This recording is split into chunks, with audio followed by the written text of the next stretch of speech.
Assalamualaikum warahmatullahi wabarakatuh. Innal hamdalillah nahmaduhu wa nasta'inuhu wa nastaghfiruhu wa nastahdihi wa na'udzu billahi min shururi anfusina wa min sayyiati a'malina. May yahdihillahu fala mudilla lahu wa may yudlil falan tajida lahu waliyyan mursyida. Asyhadu an la ilaha illallah wahdahu la syarika lah wa asyhadu anna Muhammadan abduhu wa nabiyuhu wa safiyuhu wa khaliluh. Ballaghar risalata wa addal amanata wa nasaha li hadhil ummah wa tarakaha 'alal mahajjatil bayda lailuha kanahariha wa la yazighu anha illa halik. Waqad qala Allah Ta'ala wa huwa asdaqul qailin. A'udzu billahi minasyaitonir rajim. Bismillahirrahmanirrahim. Ya ayyuhalladzina amanu taqullaha haqqa tuqatih wa la tamutunna illa wa antum muslimun.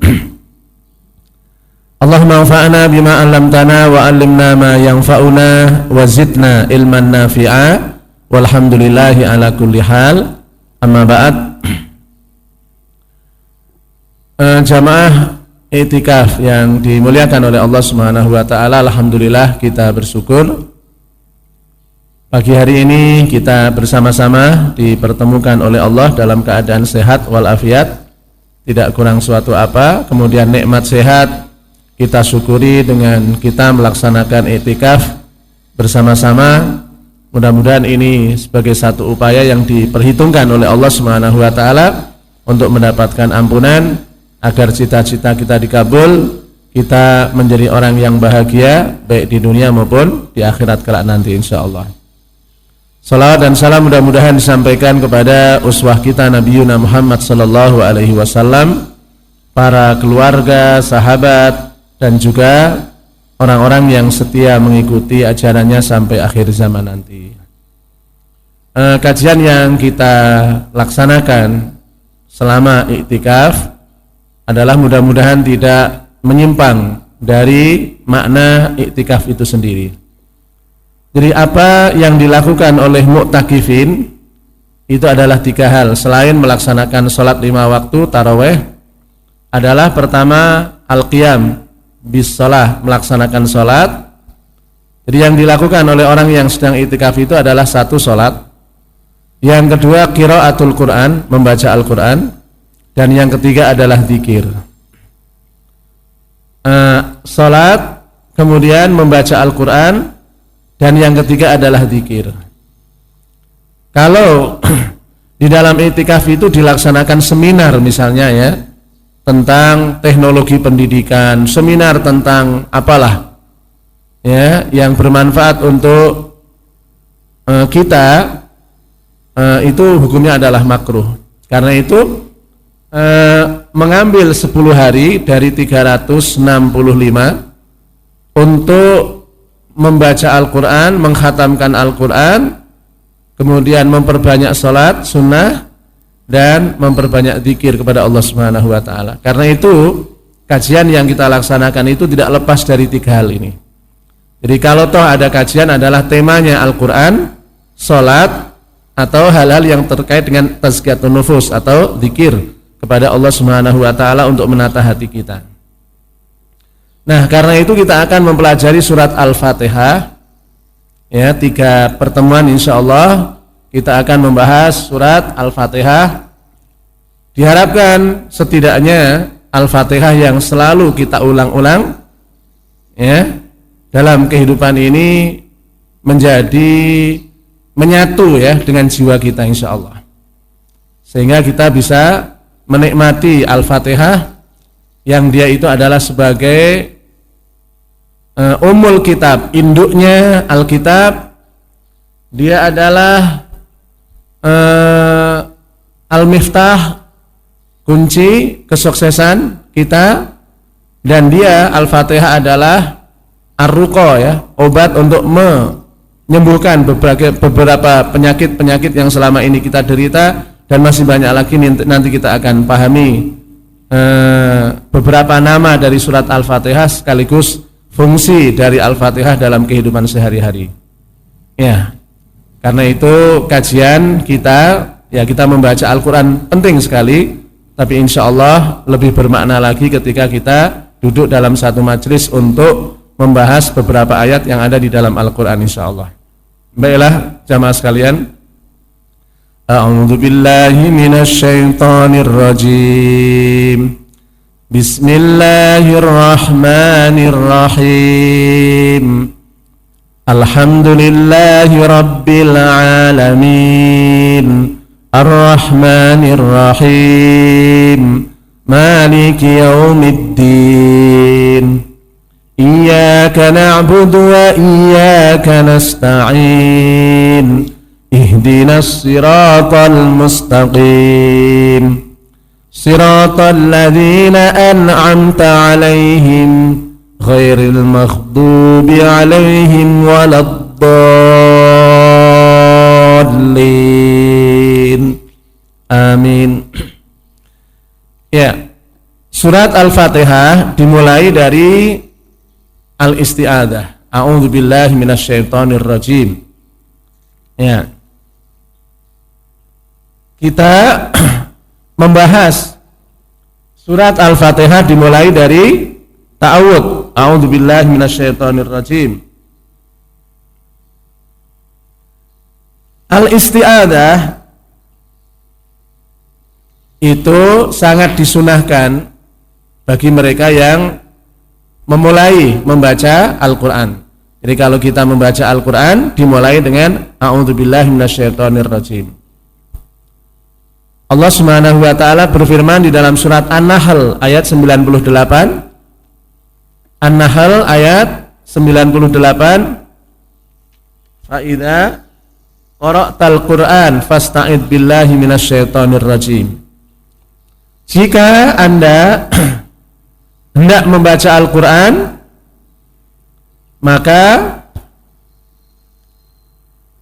bacalah ta'awudz, a'udzubillahi minasyaitonir rajim. Ya.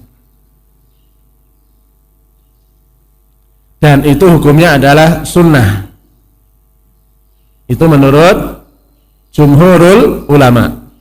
Jadi membaca a'udzubillahi minasyaitonir rajim sebelum kita membaca surat Al-Fatihah, sebelum kita membaca ayat-ayat yang ada di dalam Al-Quran, itu hukumnya adalah sunnah. Itu menurut mayoritas ulama. Sunnah hukumnya di luar dari pelaksanaan sholat. Ya, di luar sholat membaca a'udzubillahi minasyaitonir rajim ketika mau melaksanakan atau ketika mau membaca ayat Al-Quran itu hukumnya adalah sunnah. Sedangkan di dalam sholat itu berbeda pendapat di kalangan ulama. Membaca ta'awudz, a'udzubillahi minasyaitonir rajim di dalam sholat itu terjadi perbedaan pandangan di kalangan ulama. Atau salah seorang tabi'in mengatakan bahwa membaca ta'awudz di dalam sholat ketika memulai membaca Al-Fatihah itu hukumnya adalah wajib. Ya, menurut Atha hukumnya adalah wajib. Jadi walaupun tidak dibaca kerasnya, a'udzubillahi minasyaitonir rajim di dalam salat itu hukumnya adalah wajib. Hukumnya adalah wajib. Kemudian pokoknya apakah sekali ketika mau membaca Fatihah pada rakaat pertama atau setiap kali rakaat membaca ta'awudz itu hukumnya adalah wajib. Jadi dalam sholat ketika kita tidak ta'awudz hukumnya meninggalkan sesuatu yang wajib. Atau mengatakan membaca a'udzubillahi minasyaitonir rajim sebelum membaca Fatihah, sebelum membaca surat, sebelum membaca ayat di luar sholat hukumnya adalah sunnah. Atau mengatakan di dalam sholat itu hukumnya adalah wajib. Ya, beliau mengatakan wajib. Cuman hukum wajib itu adalah pokoknya sekali. Rakaat pertama ketika mau membaca Fatihah setelah membaca takbiratul ihram, kemudian doa iftitah, maka kemudian a'udzubillahi minasyaitonirrajim, pelan ya. Nah, itu hukumnya adalah wajib. Ada seorang tabi'in Ibnu Sirin, Nakhai, mereka mengatakan bahkan ta'awudz itu dibaca setiap kali membaca surat Al-Fatihah, bahkan setiap rakaat. Jadi kalau rakaatnya itu 4 kali dia membaca a'udzubillahi minasyaitonirrajim. Pokoknya setiap kali membaca Al-Fatihah itu didahului dengan ta'awudz. Ini menurut ya Ibnu Sirin An-Nakhai, ya, ahli tafsir yang sangat terkenal juga. Imam Syafi'i dan Imam Abu Hanifah berpendapat bahwa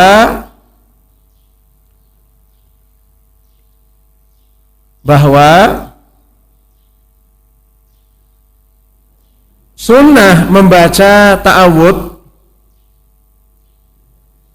pada rakaat yang pertama. Jadi ketika seseorang itu membaca a'udzubillahi minasyaitonirrajim pada rakaat yang pertama sebelum membaca surat Al-Fatihah, itu sudah dianggap Fatihah yang berikutnya untuk rakaat kedua, tiga mengikuti yang pertama. Karena sebelum ya dia membaca rakaat kedua, ketiga itu telah dimulai dengan bacaan ta'awudz. Fa idza qara'tal Qur'an fasta'id. Ya, Quran itu dia baca Fatihah 4 kali. Sebelum memulai membaca Fatihah itu sudah membaca ta'awudz. Maka ta'awudz yang pertama itu sudah mewakili ya bacaan rakaat-rakaat berikutnya. Sehingga ta'awudznya itu hanya sekali. Dan ini nampaknya adalah pendapat jumhurul ulama. Di dalam sholat ta'awudz itu penting. A'udzubillahi minasyaitonirrajim, pelan di dalam dada kita. Ya, kalau kita menjadi imam, kemudian bismillah dikeraskan maupun dipelankan, tetapi ta'awudz itu dipelankan. Karena apa? Bukan bagian daripada surat Al-Fatihah. Bahkan ta'awudz itu tidak ada a'udzubillahi minasyaitonirrajim, tidak termasuk bagian daripada ayat Al-Qur'an. Tapi perintah di dalam agama fa idza qara'tal Qur'an fasta'id billah. Karena itu tidak kemudian Allahu Akbar ya, imam itu membaca takbir kemudian dikeraskan a'udzubillahi minasyaitonirrajim, tidak begitu ya, dipelankan untuk membedakan antara ta'awudz itu adalah bagian daripada Al-Qur'an, kemudian basmalah. Sedangkan basmalah khilaf juga kan, beda pendapat. Apakah basmalah itu, nanti kita akan bahas ya pada tempatnya. Basmalah itu adalah termasuk pemisah antara surat satu dengan surat yang lain. Kalau dia adalah pemisah antara satu surat dengan surat yang lain, maka selalu dibaca ya ketika mau memulai membaca Fatihah maupun suratan. Jadi basmalah hitungan pertama dari surat Al-Fatihah. Ada yang mengatakan basmalah itu adalah pemisah, bukan surat pertama dari surat Al-Fatihah. Perbedaan ini kemudian memunculkan perbedaan ada di antara mereka yang mengeraskan bacaan basmalah karena dia meyakini bahwa basmalah itu adalah awal dari surat Al-Fatihah, yang memelankan meyakini bahwa basmalah itu bukan termasuk bagian daripada surat Al-Fatihah, tapi dia adalah pemisah antara satu surat dengan surat yang lain. Ya. Sehingga yang sangat ditekankan itu adalah membaca a'udzubillahi minasyaitonirrajim pelan ketika menuju pada rakaat pertama mau membaca surat Al-Fatihah. Ini adalah pendapat jumhurul ulama.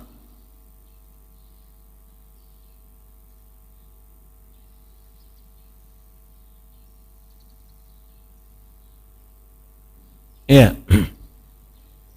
Kemudian berikutnya jamaah sekalian rahimani wa rahimakumullah,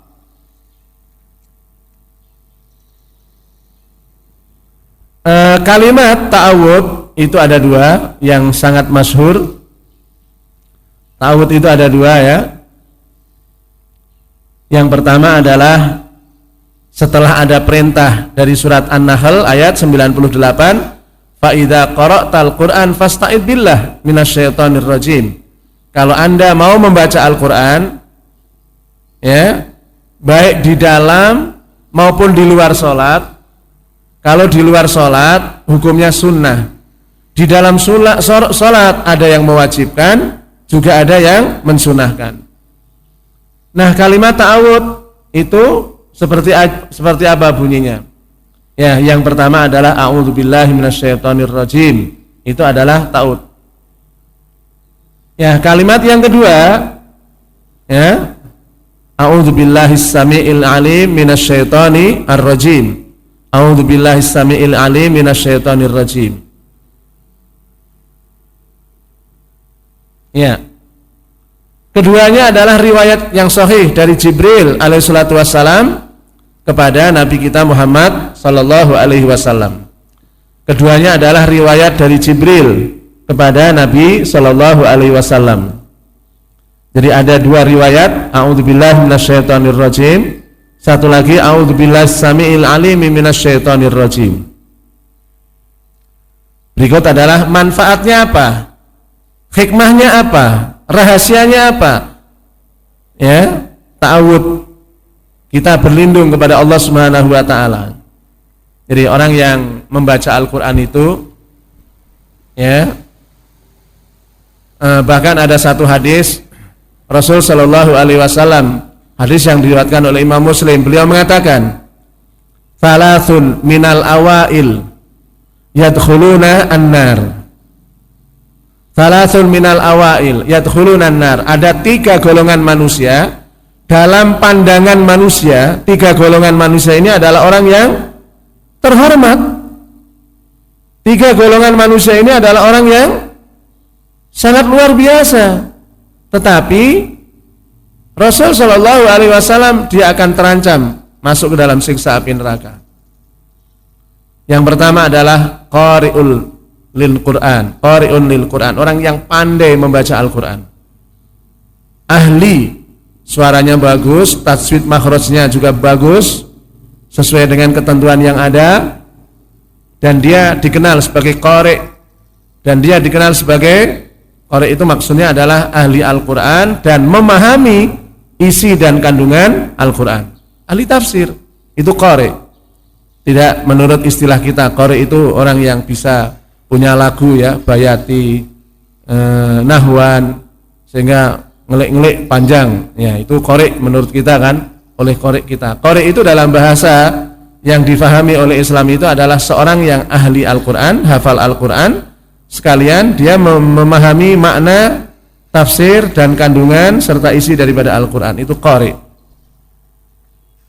Yang kedua adalah al-mujahidu fi sabilillah. 3 golongan. Yang kedua adalah orang yang jihad menegakkan agama Allah. Bagaimana kalau orang itu pergi ke medan perang? Bagaimana kalau seseorang kemudian pergi ke jalur Gaza membantu saudara-saudara kaum muslimin yang ada di sana? Yang lain masih kerja, ada yang iktikaf. Kemudian ini orang pergi ke Palestina. Dah tinggalkan istri, tinggalkan anak, tinggalkan keluarga, pekerjaan, ke Palestina. Bagaimana pandangan manusia terhadap ini orang? Semua mengatakan hebat, bagus, bagus. Minal awail, termasuk peringkat utama dalam pandangan manusia. Tapi terancam masuk ke dalam siksa api neraka. Dan yang ketiga adalah al-munfik fi sabilillah. Orang yang membelanjakan hartanya untuk menegakkan agama Allah. Bagaimana pandangan kita terhadap seseorang yang sangat terkenal, tersohor? Kalau kita datang ke rumah minta bantuan masjid, minta bantuan membangun madrasah, nggak pernah absen dan ngasihnya banyak. Bangun masjid di mana-mana, bangun madrasah di mana-mana. Dia menanggung, ya, semua yang dinikmati oleh orang-orang yang iktikaf dari kantong dia. Yang dimakan ketika sahur dari kantong dia. Bagaimana kita memandang orang yang semacam itu? Munfik, orang yang ahli infak. Tapi tidak mesti 3 golongan yang sangat terhormat ini, populer ini, berwibawa di hadapan manusia, kemudian pasti masuk surga. Yang pertama adalah al-qari. Ya, sangat berpotensial sekali seorang yang ahli Al-Qur'an dengan Al-Qur'an yang dia pahami, dia hafal, yang dia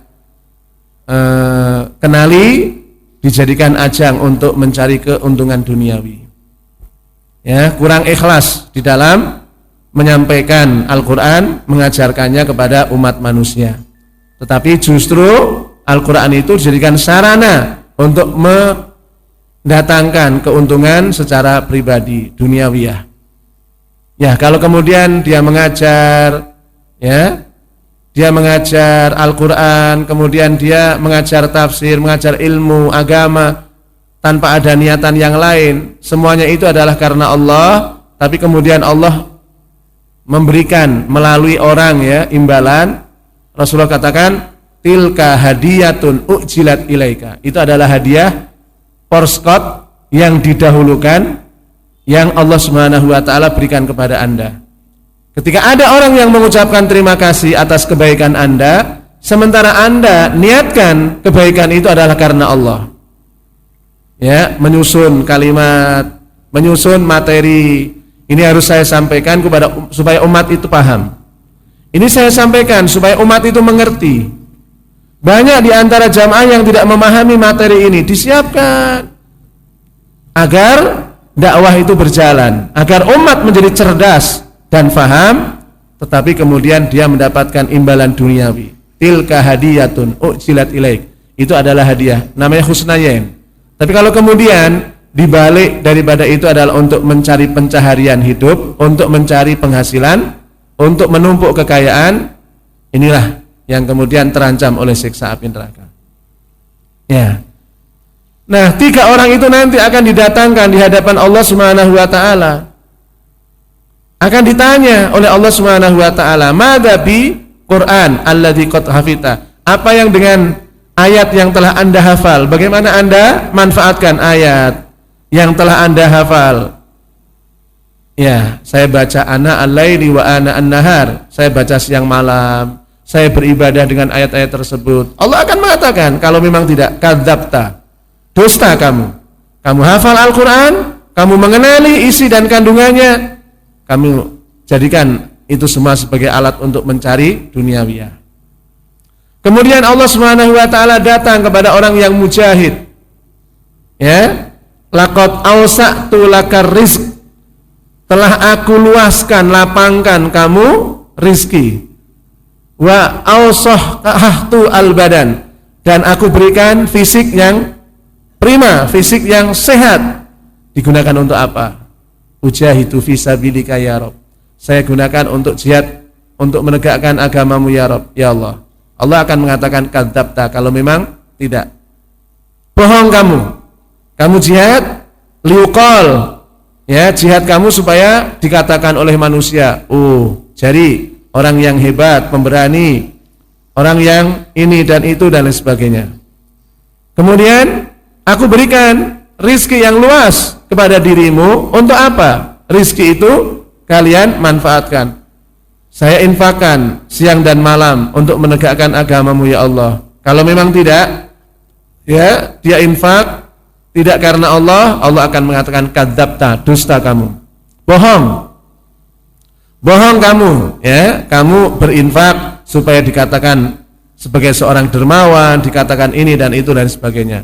Karena itu, ya, sekalipun Al-Qur'an yang kita baca, tetap kita harus berlindung kepada Allah Subhanahu wa taala. Jadi bisa jadi orang yang sangat terkenal kebaikannya di sisi Allah Subhanahu wa taala itu tidak ada apa-apanya. Kam min amalin yutasawwaru lil akhirati fa asbaha lid dunya. Betapa banyak amal yang dibayangkan itu akan muncul pahalanya di akhirat, ternyata amal itu hanya untuk urusan duniawi. Ya. Allah Subhanahu wa taala akan mengatakan, "Ya Rabb, saya punya ini, ya Rabb, saya beribadah ini itu dan sebagainya. Mana pahala saya?" Sudah diberikan. Kapan? Di dunia. Mana? Ya, bukankah pada saat ketika Anda melakukan satu kebaikan, kemudian ada orang yang memuji, hebat, Masya Allah, luar biasa. jenengan kemarin itu datang ke wilayah kami, terpukau semua, terkesan, terkesima dengan pembicaraan jenengan, luar biasa, luar biasa. Kemudian ya dia mongkok, ya hatinya itu menjadi besar, dan kemudian ya kapan-kapan saya datang lagi lah insya Allah. Ketika puas terhadap pujian daripada manusia, sehingga Allah Subhanahu wa taala tidak lagi memberikan pahala di akhirat. Sudah aku berikan. Berupa apa? Pujian manusia, dan kamu puas terhadap pujian tersebut. Makanya kita selalu berlindung kepada Allah Subhanahu wa taala, ya, fa idza qara'tal Qur'an fasta'id billah minasyaitonir rajim. Kemudian jamaah sekalian rahimani wa rahimakumullah. Berikutnya adalah keutamaan daripada ta'awud. Keutamaan ta'awud. Diriwayatkan oleh Imam Muslim hadis sahih dari Sulaiman bin Surat qala istabba rajulani indan Nabi sallallahu alaihi wasallam faja'ala ahaduma yaghdabu wa yahmar wajhu wa tanfahu awdajuhu fanadhara ilaihi Nabi sallallahu alaihi wasallam faqala inni la u'allimu kalimatan law qalaha la dabada anhu a'udzubillahi minasyaitonir rajim. Di hadapan Rasul Shallallahu Alaihi Wasallam terjadi insiden, ya berupa apa? Ya berantem, padu gitu kan ya, padu berantem sampai kemudian salah seorang di antara keduanya itu sampai memerah wajahnya, marah besar di hadapan Rasul Shallallahu Alaihi Wasallam. Kemudian Rasul mengatakan, ya sesungguhnya akan saya ajarkan satu kalimat, kalau seandainya kalimat itu Anda lafadzkan, maka hilanglah kemarahan yang ada pada diri Anda. Adalah a'udzubillahi minasyaitonir rajim. Ya, kalau marah baca ta'awud. Ya. Faqama ila rajulun mimman sami'an Nabi sallallahu alaihi wasallam faqala hal tadri ma qala Rasulullah anifan qala inni la u'allimu kalimatan law qalaha la dhahaba anhu a'udzubillahi minasyaitonir rajim faqala lahu rajul amajnunan tarani akhrajahul Bukhari aidan. Ya, Imam Bukhari meriwayatkan, ya rupanya orang itu kalau marah kan lupa daratan. Kalau marah itu tidak mau mendengar ucapan orang lain. Sehingga kemudian dipertegas oleh seseorang. Ya, fulan, tidakkah kalian dengarkan apa yang dikatakan oleh baginda sallallahu alaihi wasallam? Jika Anda dalam keadaan marah, ucapkanlah a'udzubillahi minasyaitonir rajim. Jadi dia paham bahasa Arab. Aku berlindung kepada Allah dari setan yang terkutuk. Oh, berarti saya sedang keranjuran setan, kan begitu kan? Orang yang marah itu mengatakan, Anda melihat saya majnun ya? Anda memandang saya itu gila ya, kan gitu kan ya? Ya. Sepertinya dia marah, tapi betapa mudahnya ya kemarahan itu kemudian dilerai karena rasa takutnya kita kepada Allah Subhanahu wa taala. Dalam riwayat yang lain, Imam Muslim juga meriwayatkan, ini yang pertama menunjukkan bahwa hikmah ta'awud itu adalah untuk meredam kemarahan. Meredam kemarahan. Wudu ya, ta'awud ya, diantaranya.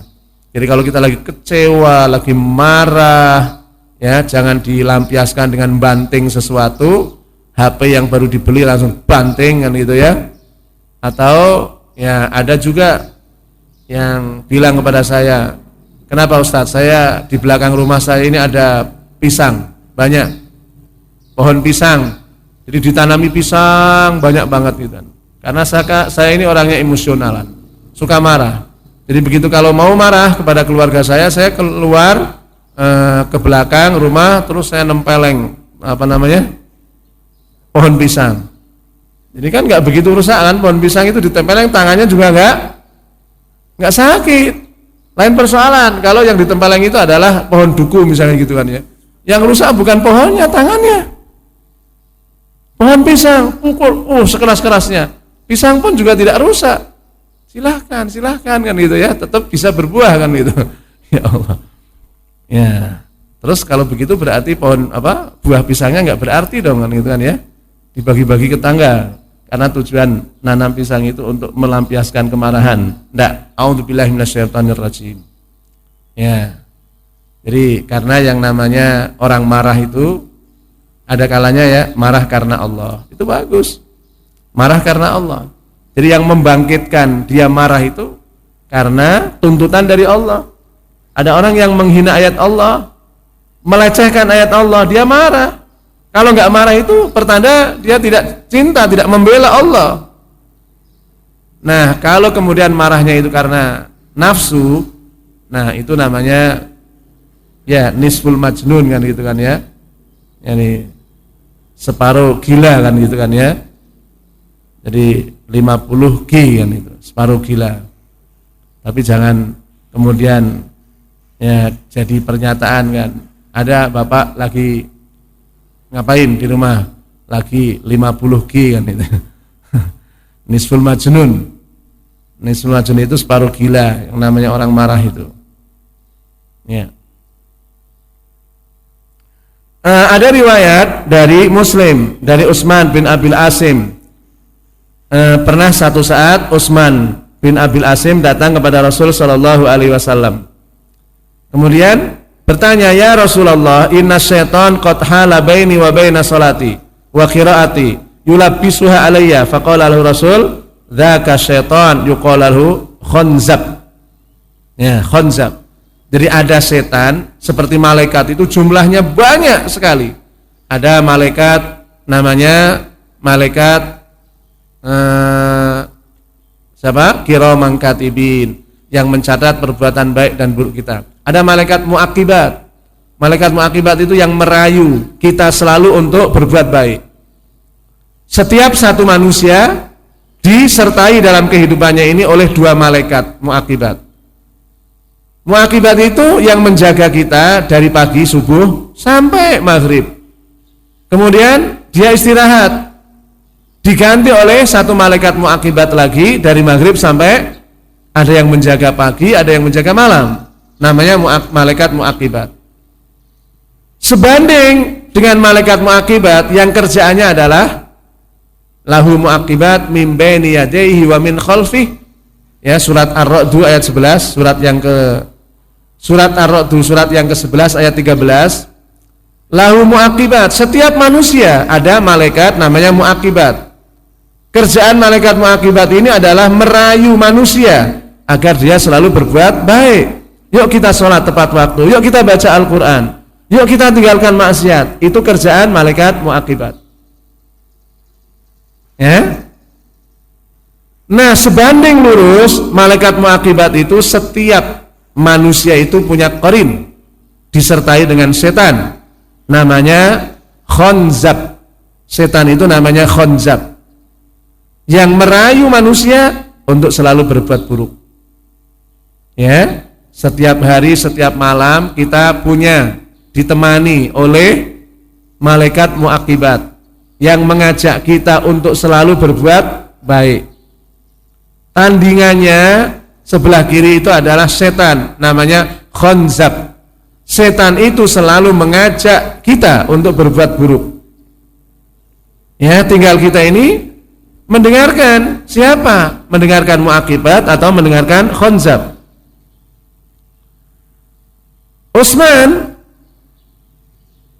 bin Abi Al-As datang kepada Rasul sallallahu alaihi wasallam, "Ya Rasul, inna syaitan qad hala baini wa baina salati wa qiraati." Sesungguhnya sesungguhnya setan itu telah mengganggu saya ketika salat sehingga lupa. Terus gak khusyuk, lagi sujud pikirannya kemana-mana. Malam hari sepertiga malam jam 3 kita sholat, ya Ustadz Sofan itu mengantarkan kita untuk khusyuk, ya. Kemudian sujudnya agak lama, pikiran kemana-mana. Pikiran kemana-mana. Pikiran kemana-mana, tidak khusyuk kan gitu kan ya.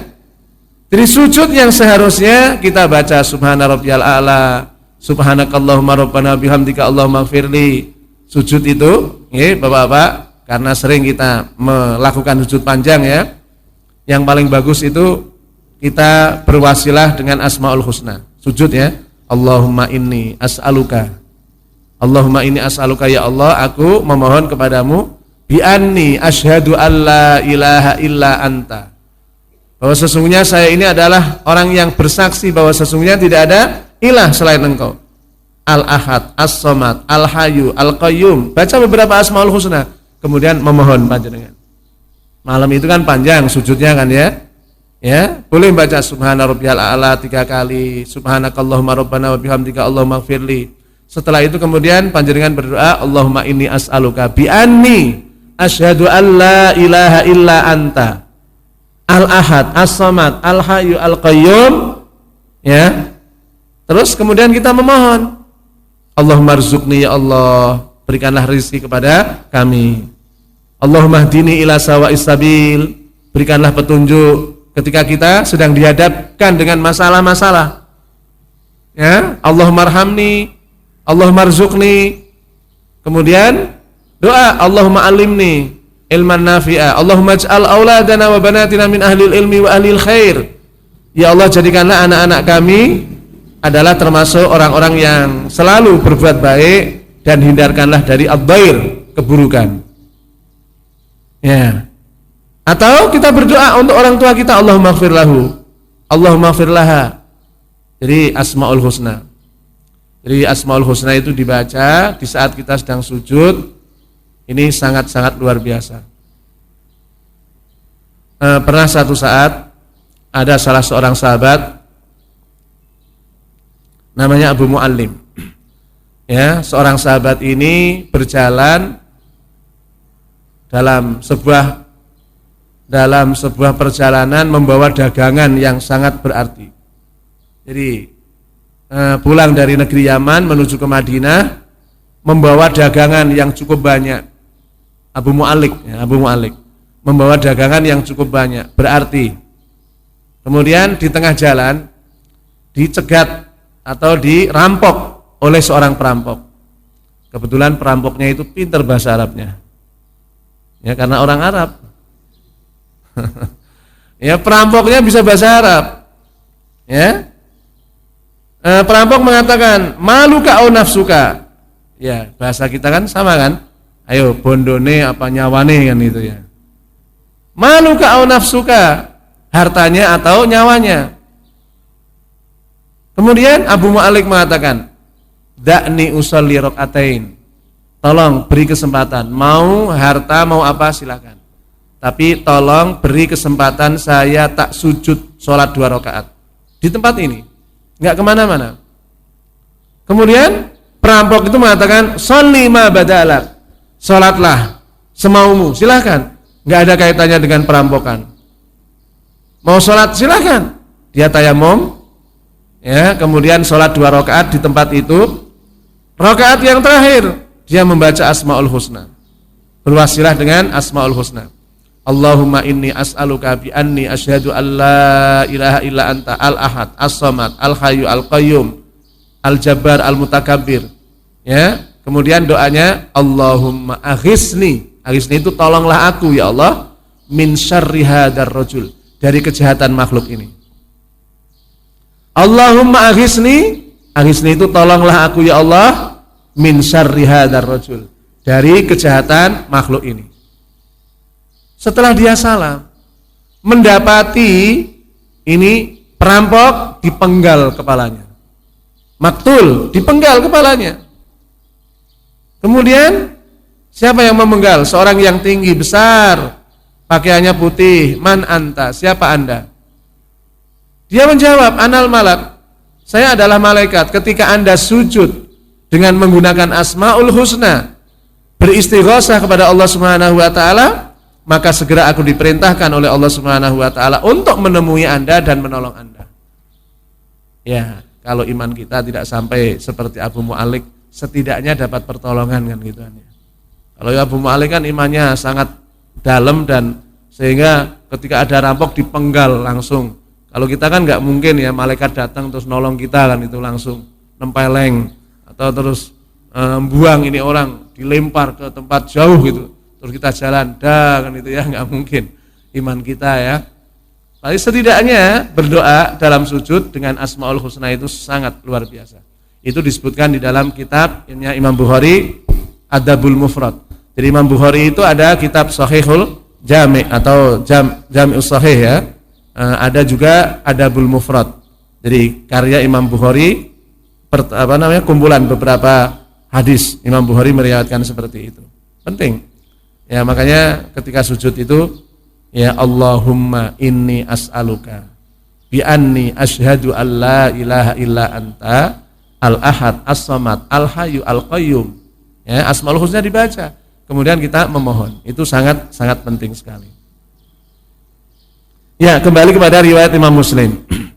Utsman bin Abil As datang kepada Nabi sallallahu alaihi wasallam, "Ya Rasul, inna syaitan qad hala baini wa baina salati wa qiraati yulabbisuha alayya." Setan telah mengganggu sholat saya, mengganggu bacaan Quran saya, sehingga antara satu surat ketemu dengan surat yang lain. Ya, gampangnya itu, ya, wati ini ketemu dengan surat apa? Al-Asri kan? Wati ini wazaitun waturi sini. Wa hadzal baladil amin laqad khalaqnal insana fi tsumma radadnahu asfala illa alladziina amanu wa amilus sholihat wa tawashaw bil haqqi. Yulabbisuha, jadi satu ayat ketemu dengan ayat yang lain, campur aduk. Aduh, ini orang hafal Quran, kenal dengan Al-Quran. Kemudian Rasul Shallallahu Alaihi Wasallam mengatakan, dzaka syaitan yuqalu khanzab. Itu adalah setan yang selalu menemani Anda. Dia pekerjaannya itu selalu mengganggu manusia. Fa idza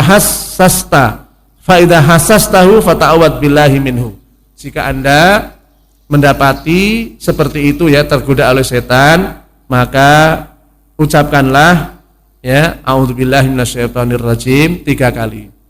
Kalau Anda jamaah sekalian merasa diganggu, sholat itu gak khusyuk, pikirannya kemana-mana, bahkan ada pada tingkatan tertentu temen itu yang minta diruqyah kadang-kadang ya, itu sampai ada bisikan, ngapa sholat kan gitu kan, sampai ada ucapan bisikan seperti itu ketika sholat. Wah, terus kemudian menghantui dalam pikiran teman tersebut, akhirat itu nggak ada, ngapain kamu sholat capek-capek. Jadi ada ucapan seperti itu, jadi terdengar dalam telinganya, sampai ada ucapan kalimat-kalimat yang mengajak orang itu kufur, yang mengajak orang itu untuk berhenti dari berzikir dan sholat, beribadah kepada Allah Subhanahu wa taala. Kalau sudah parah seperti itu, maka meludahlah sebelah kiri, ya boleh kita sholat meludah, tapi meludah bukan banyak ya, apalagi sampai kemudian mengena kawan kita yang ada sebelah kiri, bukan. Jadi percikan ludah kan itu ya, keluar beberapa ludah dikit. Setelah itu kemudian a'udzubillahi samiil alim minasyaitonir rajim, atau a'udzubillahi minasyaitonir rajim. Ya, kita ta'awud, insya Allah itu akan hilang. Ya.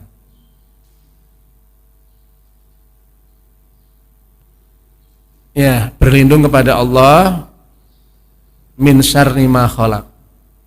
Ya, saudara-saudara, berlindung kepada Allah dari kejahatan.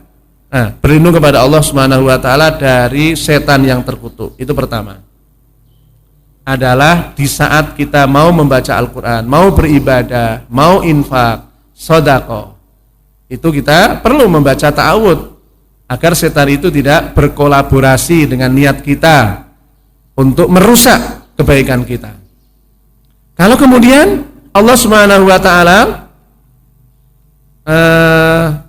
mengatakan wa min syarri ma khalaq, perlu juga kita berlindung kepada Allah Subhanahu wa taala dari kejahatan makhluk selain setan. Makhluk kadang-kadang kejam, karena itu betapa banyak ketika kita ya, jadi orang itu ketika membeli sesuatu ada 2 kemungkinan, antara yang dibeli itu memberi manfaat, ada kalanya memberi madarat. Membeli sepeda motor, ada kalanya sepeda motor itu berfungsi untuk memudahkan kita mobilitas, kebutuhan sehari-hari menjadi cepat. Tapi ada kalanya motor itu akan menjadikan pemiliknya celaka karena nabrak orang, nabrak bu atau apa. Ini namanya apa? Sesuatu. Bahkan baju pun ketika kita beli, ada kalanya baju itu adalah memberi manfaat. Ada kalanya baju bagus, kemudian dia menjadi pede, ya, untuk nampang kan gitu kan ya. Kemudian gara-gara baju itu dia kemudian bisa melakukan sesuatu yang tidak baik, apakah kesombongan atau ya menjadi terlalu pede kemudian mendatangkan apa-apa yang tidak disukai oleh Allah Subhanahu wa taala. Bahkan ketika seseorang itu mau bertemu dengan orang, itu pun juga dia harus berlindung kepada sales misalnya ya, mau masuk ke dalam sebuah perkampungan, maka berlindunglah min syarri ma khalaq. Maka doanya rata-rata, doa ketika membeli barang. Ya, Allahumma inni as'aluka khairaha wa khaira ma jabaltahu minha. Ya Allah, berikanlah aku kebaikan dari baju ini dan juga kebaikan dari karakter atau sifat baju yang saya miliki. Jadi baju itu saya beli baju, manfaat. Sifat baju yang saya beli ini pun juga memberi manfaat. Ya, wa khairu ma jabaltahu. Ketika membeli sepeda motor juga begitu. Allahumma inni as'aluka khairaha wa khairu ma jabaltaha.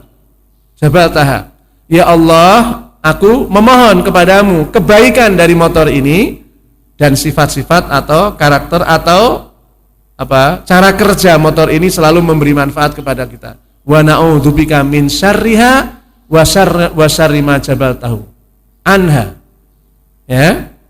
Aku berlindung kepadamu ya Allah dari kejahatan, kejelekan motor ini dan dari kejahatan fungsi dari motor ini. Tidak menjadi alat transportasi yang memudahkan kita berlalu lintas, tapi justru kadang-kadang mencelakakan. Itu doa ketika mau beli. Ketika mau masuk dalam sebuah perkampungan juga begitu. Allahumma inni as'aluka khairaha wa khaira ahliha wa na'udzubika min syarriha wa syarri ahliha. Ya Allah, aku mohon kepadamu kebaikan dari penduduk kota ini dan aku berlindung kepadamu dari kejahatan makhluk yang ada di kota ini. Penting, itulah perlindungan kepada Allah Subhanahu wa taala. Berlindung kepada Allah dari setan ketika kita melakukan ibadah, berlindung kepada Allah dari makhluk yang jahat ketika kita berpapasan dengan makhluk. Barang-barang yang kita beli, barang-barang yang akan kita gunakan, jasa yang akan kita gunakan.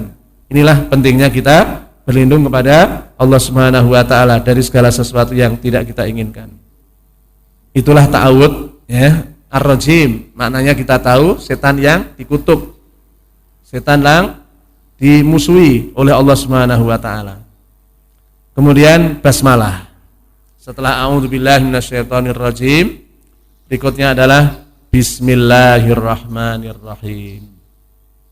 Bismillahirrahmanirrahim.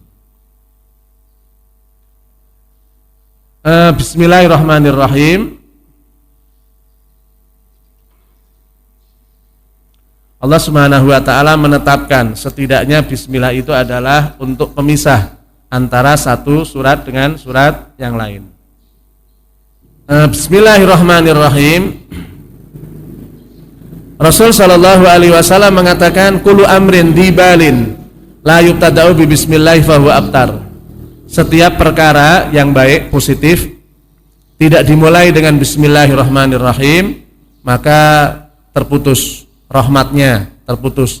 Artinya tidak diberkahi oleh Allah Subhanahu wa taala. Maka dalam segala hal kita harus memulai dengan kalimat bismillahirrahmanirrahim.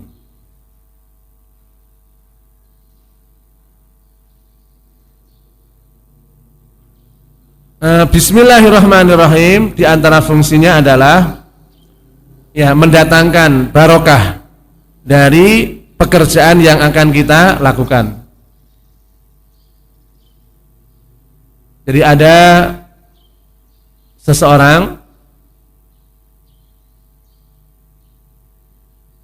yang sedang menulis bismillahirrahmanirrahim. Kemudian sahabat Ali memandangnya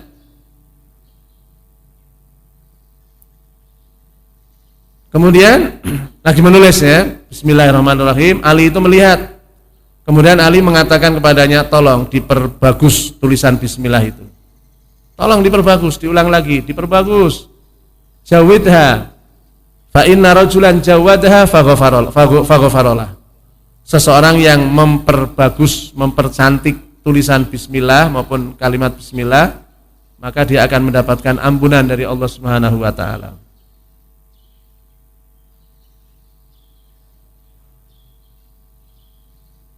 Dalam riwayat dari Sa'id Al-Khudri, ada seseorang yang memandang, melihat ada kertas tulisannya Bismillahirrahmanirrahim.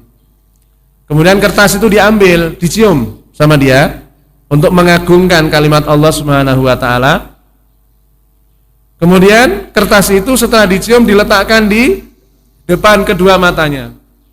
Maka dia mendapatkan ampunan dari Allah Subhanahu wa taala. Ya. Ada beberapa riwayat lagi, di antaranya idza athurta bika adabah fala taqul ta'isat syaitan fa innahu yata'adzam walakin qul bismillahirrahmanirrahim. Jika barang di antara apa yang Anda miliki itu hilang, maka jangan mengatakan, oh sialan setan ini menjadikan kita kehilangan barang yang berharga. Jangan mengatakan seperti itu. Maka sesungguhnya setan itu ketika dimarah-marahi, dia akan menjadi membesar. Wah, semakin mencari jalan menuju ke jiwa kita, masuk ke dalam dada kita. Maka ketika hilang sesuatu yang kita miliki, bacalah Bismillahirrahmanirrahim. Bismillahirrahmanirrahim.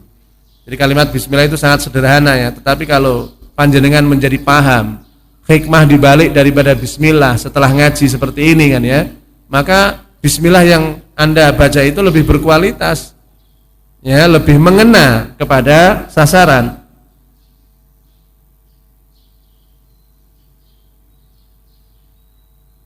Kemudian Abdullah ibnu Mas'ud meriwayatkan hadis, man arada ayyunajjiyallahu minaz zabaniyatis at-tis'ata asyar falyaqra Bismillahirrahmanirrahim. Liyaj'alallahu ta'ala lahu bikulli harfin minha junnah min kulli wahidin. Jadi yang menjaga surga itu siapa? Malaikat Ridwan. Dan malaikat-malaikat yang lain sangat banyak sekali. Tidak hanya satu penjaga surga itu. Pimpinannya adalah Ridwan. Ya. Yang menjaga neraka pimpinannya siapa? Malik. Ada berapa penjaga neraka itu? Zabaniyah namanya, tis'ata asyar, ada 19. Alaiha tis'ata asyar, ada 19 malaikat yang ditugasi untuk menjaga siksa api neraka. Ibnu Mas'ud meriwayatkan satu hadis, barang siapa yang ingin diselamatkan dari Zabaniyah, satu di antara Zabaniyah yang jumlahnya ada 19 itu tidak pegang dia, tidak pegang rambut dia, kemudian melemparkan ke dalam siksa api neraka, maka bacalah bismillah. Ya, sesungguhnya bismillah itu adalah mempermudah masuknya seseorang ke dalam surga. Sesungguhnya bismillah itu adalah memudahkan seseorang itu masuk ke dalam surga. Az-Zabaniyah, malaikat penjaga siksa api neraka yang jumlahnya ada 19, maka dia sangat hormat terhadap orang yang sering membaca Bismillahirrahmanirrahim.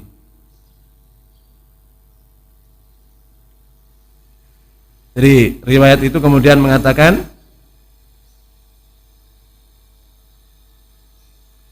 karena bismillah itu jumlahnya, huruf bismillah itu ba, sin, mim, alif, lam, lam. Itu kalau dihitung ada 19.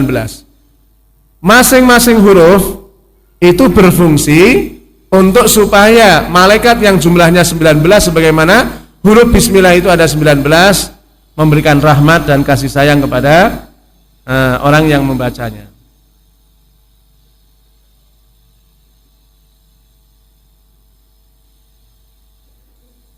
Sama dengan kalimat Lailatul Qadar. Ya. Lailatul Qadar itu surat Lailatul Qadar, inna anzalnahu fi Lailatul Qadar itu jumlahnya ada berapa? 27 ya. Huruf. Karena itu kemungkinan besar Lailatul Qadar itu ada hadis yang ya, Lailatul Qadar dulu ketika turun itu adalah malam 27. Malam 27 Lailatul Qadar. Ada yang mengatakan bahwa Lailatul Qadar itu hanya terjadi sekali pada saat turunnya Al-Qur'an. Jadi 17 itu adalah ayat yang pertama kali, 5 ayat yang pertama kali turun kepada Nabi Shallallahu alaihi wasallam di Gua Hira. Itu 17 Ramadan. Nah, turunnya Al-Qur'an itu 2 kali. Inna anzalnahu fi Lailatul Qadar. Diturunkan kepada ya, Allah menurunkan Al-Qur'an dari Lauhil Mahfuz. Dari Lauhil Mahfuz ke Sama'id Dunya. Sama'id Dunya itu adalah langit yang paling dekat dengan dunia. Itu semua Al-Qur'an pada malam yang disebut dengan Al-Qadar, tanggal 27. Inna anzalnahu fi Lailatul Qadar. Turunnya Al-Qur'an, seluruh Al-Qur'an ya, dari Lauhil Mahfuz ke Sama'id Dunya itu adalah pada malam yang disebut dengan Al-Qadar, Lailatul Qadar, tanggal 27 Ramadan.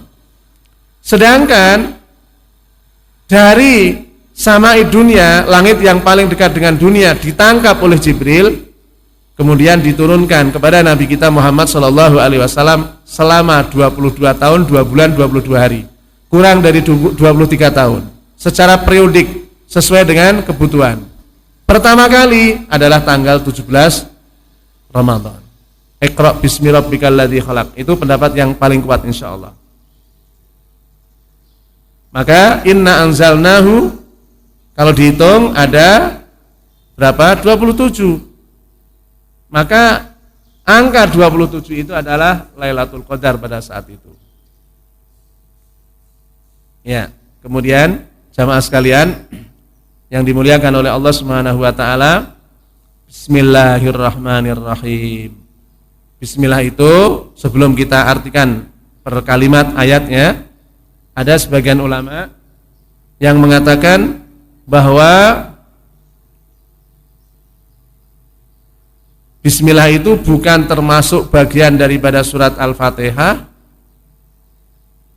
dan bukan termasuk bagian dari surat-surat yang lain. Artinya bukan pemisah antara satu surat dengan surat yang lain.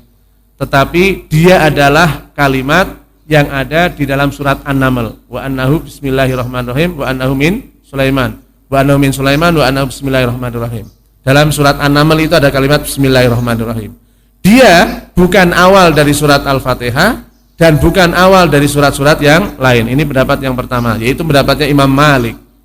Imam Malik. Kemudian Abdullah bin Al-Mubarak berpendapat bahwa bismillah bukan termasuk ayat dari surat Al-Fatihah, tetapi ya, Abdullah bin Al-Mubarak berpendapat bismillah itu bukan termasuk Al-Fatihah, tetapi dia adalah pemisah antara satu surat dengan surat yang lain. Berarti bismillah itu mengawali setiap surat. Kemudian Imam Syafi'i mengatakan